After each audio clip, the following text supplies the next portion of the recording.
Hey everyone, my name is Perry and welcome back to the cassette phase. So as you may or may not have seen on my community post yesterday, I recently made a slight furniture change here in the den. And I say slight change, but it was actually a lot of work. And that's usually the case when you start changing things up in a room.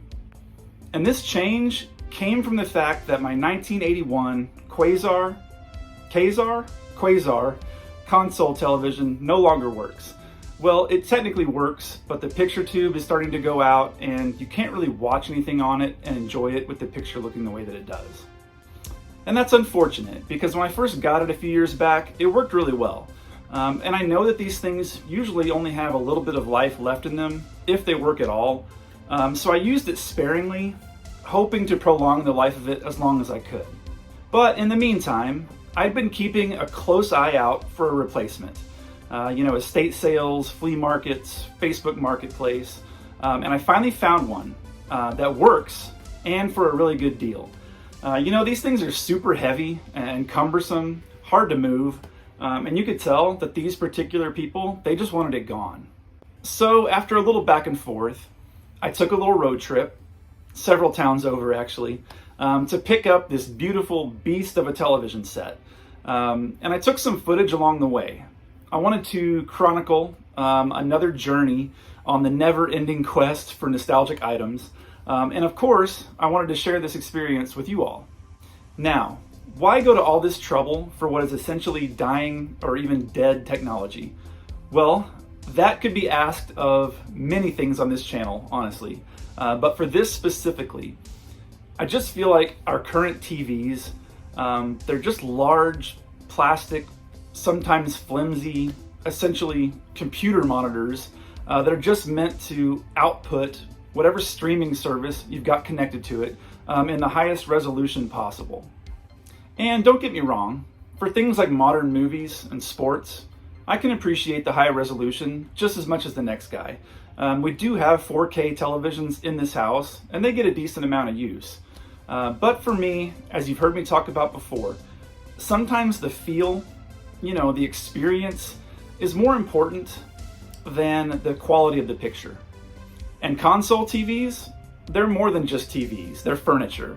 Families in the 70s and the 80s, they would start their entire living room layout by picking out the perfect, heavy, wood grain console television set and then placing all of their other furniture around it. And some of these even had other technology built in, like record players and even telephones. And my memories of these types of televisions, they're not really of my own households as a kid. These are more of a visiting the grandparents type of memory. Sitting crisscross on the shag carpeting in front of the warm glow of the console TV set, even the sound it made when it clicked on, and the smell of it, all of these things just remind me of grandparents' houses. And sometimes they'd ask you to lie down so that they could see over you. So you lie there in the shag carpeting with your face in your hands like this, and just enjoy a cartoon or a Christmas special or an episode of Wheel of Fortune. And because of this, I'm starting a new family tradition. And my kids are probably going to roll their eyes at this when they hear it for the first time, but at least one night this holiday season, we are going to leave all phones, all iPads, and all devices in the other room. And we're going to come here in the den and sit down and watch an old Christmas special on the old console television. Mom and dad sitting on the plaid couch, brother and sister sitting down there on the rug, Christmas lights going, maybe some popcorn, you know the deal. And moments like that are why all of this work is worth it to me. And I'm sure many of you can relate. Could we have that same experience using our HD TV with a streaming service? Possibly. Technically, yes, we probably could. But the feel just wouldn't be quite the same, at least not for a guy like me. So if you'd be up for tagging along while I go track down and clean up and eventually hook up a new console television for the den, come hang out.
So this is an RCA, and I'm excited about it because it's in pretty good shape. And also, it's got several inputs, which will be helpful for, I just want to put a VCR and a DVD player on it. Is really all I want to use it for. Maybe a video game system, but it's good to know that we've got the options. So yeah, I'm gonna start cleaning it up, and I'll give you guys some updates as we go.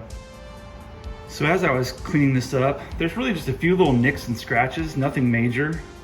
I can live with it for sure, but I wanted to show you guys the manufacturer year. Let's see, where'd it go? There it is. January of 1989. Which that's cool because my other one, the Quasar, is from 1981. So I'm hoping that I get a few extra years out of this one, again, if I use it sparingly, but we will find out. And for anyone who's curious about the model we're looking at here, this is an RCA Colortrak 2000. I love how back then, whenever they wanted something to seem futuristic, they just tacked on the number 2000 to the end. The Colortrak 2000. So pretty basic controls there, which is a good thing. I think they'll hold up, hopefully. I just love the speakers on the side. Just a great aesthetic on these old TVs.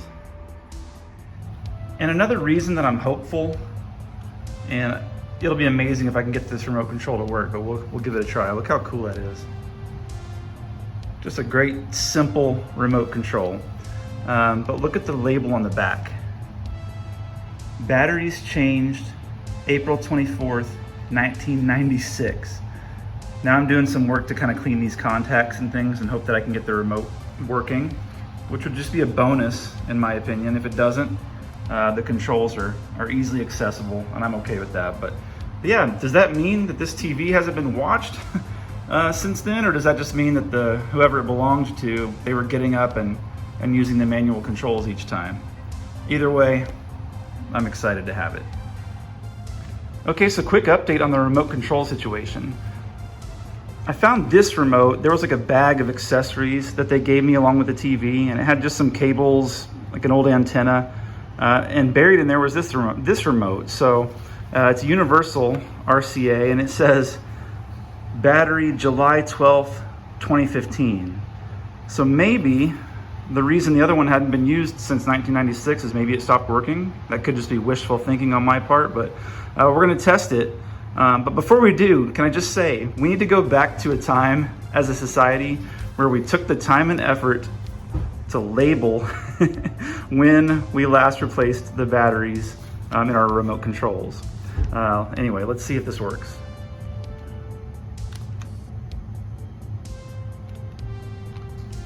Oh, I heard a click. It worked. Awesome. Like I said, it wouldn't have been a big deal to not have a remote for this, but the fact that I do is awesome. So yeah, so I'll use this one, but I'm definitely gonna set the other one on top of the TV set. It's kind of a iconic looking remote, the other one is. So yeah, great news there. Okay guys, quick update. Before I slide the TV into place, I've got a VCR and a DVD connected, and they're both working. I've got it paused to avoid any kind of copyright issues, but it's on and the picture looks pretty good, so I'm excited. So I'm going to move everything into place, and then I'll show you an update once it's all done.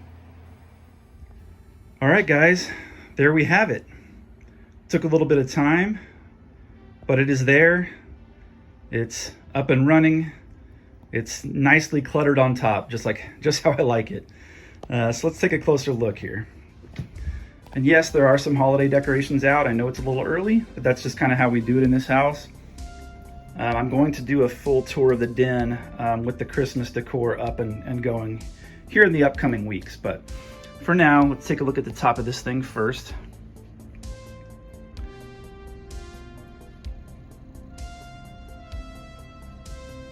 Just a nice blend of wood grain with some brass and a doily. Kind of the theme of the whole room here. And there's that beautiful remote. Now, this remote doesn't work, and as of this morning, the other one isn't working either, the universal that I showed you. So I'm gonna have to do some work on tracking down a universal remote for this, but that's not a big deal. That's a good problem to have. It just means the set is working and it's ready to be enjoyed. So let's turn it on.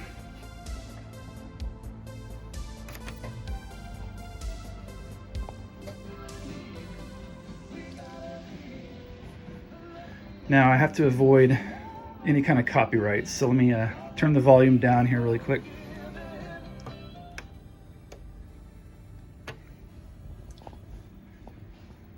But as you can see, it's got a nice, bright picture. And from 1989, hopefully, it still has some good life left on it, you know, because I'll be honest with you guys, when this one burns out, I'll be starting my quest for the next one, and eventually you're just not going to be able to find these that are working. You might be able to find one that somebody has repaired and refurbished that costs you an arm and a leg.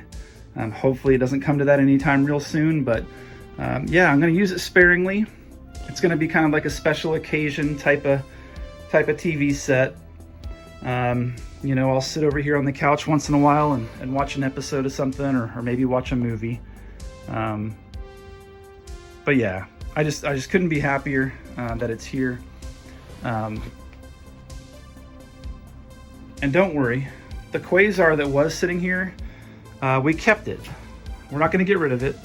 It's just it's a beautiful piece of furniture, so it's made its way into our guest room area, and it sits up there now. And you know, to me, I'd rather have something like that than just another end table. Or another coffee table or something like that, or a bookshelf. So that's where it's gone. But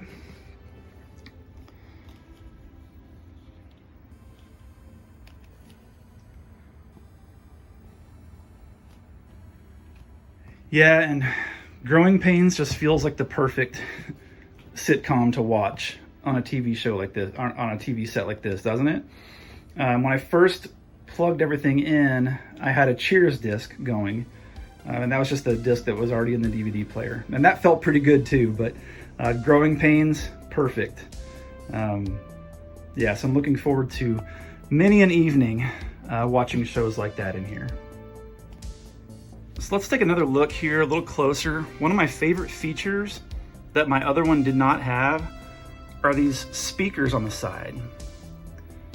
I feel like that is just screams mid to late 80s. You know, you got the weave behind the crisscrossed wood there. And like the other one, I do have the faux drawer pulls down here at the bottom, which give it a nice classy look. Yeah, and then more of that speaker.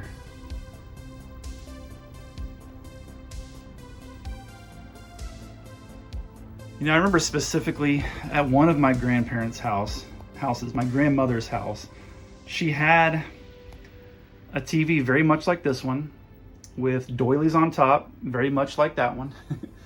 And she had those candle dishes. They were like bowls full of water that had floating candles in them. Does anyone remember those? I always thought that was so cool. She had them all around the house, but I remember specifically one on top of the TV. It was like a clear bowl, like a pretty big bowl, full of floating candles, and she'd light those candles and they'd be, you know, floating around in there while you're watching Santa Claus is Coming to Town, or whatever was on, How the Grinch Stole Christmas. I might have to see if I can try to track something like that down. I think that might be cool. But yeah, what memories do you guys have of TVs like this one?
And there we are. So I shared some of my memories and stories. What memories do you have of these types of television sets? Did you have one at your house? Or was it more of a visiting the relatives kind of thing for you? Let me know. I love hearing about your experiences from back in the day. And speaking of back in the day, that's pretty much where we spend all of our time here on this channel. So if you enjoy little nostalgic trips back in time, consider subscribing. But for now, and as always, relax, enjoy life, and be kind. We'll see you in the next one.